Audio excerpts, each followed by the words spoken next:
Hi folks, Lou here, and I'm going to do something a little esoteric this time, trying to find game analogs for certain parts of writing, writing fiction, of course.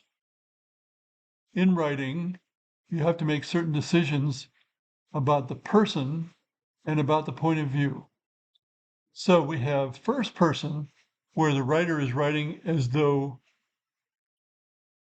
he or she was a character in the novel. For example, the Dresden Files. The narrator is telling his or her story. That's not as common as third person, but it's perhaps more immediate if you can pull it off, but it's not easy. There occasionally is second person, for example, in the fighting fantasy books, where you are acting in your own adventure, so to speak. That's quite unusual. Typically, you have the third person, where somebody is providing a distant narration of what happens. And that's true in the Lord of the Rings, it's true in the Bible, it's true in everything in between, pretty much. It's the main alternative and much more common than first person. Now, when you do third person, you have to decide a point of view, and you can have multiple points of view. When you do first person, you usually only have one point of view. Point of view is who is seeing the action or participating in the action. First person is almost always just one point of view, one storyteller rather than several. I can't think of a book that I read where there was first person and more than one point of view. In other words, more than one person telling the story, although you could do it. Second person or second person point of view, or that's just not common. It doesn't really come into it. It's a matter of how many points of view that's important. So typically a novel will have several points of view and be written in third person, but you could write a novel that was third person, but just had the one point of view. In other words, the narration would always be about one particular character. And that sounds just as difficult as first person. So, especially consider if you have multiple authors, you're likely to have each author take several points of view that occur in the book and write those, not two people writing one point of view.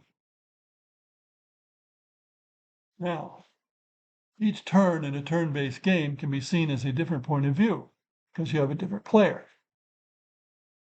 Most games are first person, especially video games. You are in there doing whatever it is, and it's your story.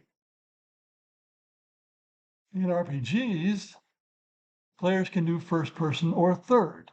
For example, I swing my sword is first person, and if you have a character named Agotha, you say Agotha swings her sword. That's third person. I always play first person unless I'm playing more than one character, and then I might do the third person so that things won't get confused, the GM won't get confused. And there can be board games, of course, that do the same kind of thing. Now, while I'm at it, I'm going to talk about a difference between narrative and story. A narrative is just an account of what happens. So when people play a game, there's always a narrative involved. What happens? When you go to the grocery store, there's a narrative involved. What happens? But often these narratives will not be interesting to anybody except the participants. Possibly people will play a game and it will be so interesting that other people will want to hear what happened, but quite possibly they won't. A story, at least a story that is a professional story, has certain elements in it and it's intended to be enjoyable to people who did not participate. A narrative is just what happens. So frequently, these two things are mixed together and used synonymously, and they're not. The story is always a narrative, but a narrative doesn't always amount to the equivalent of a professional story. Now, okay, I'm being picky, but it's important to have a differentiator between those two for discussion purposes and also for design purposes.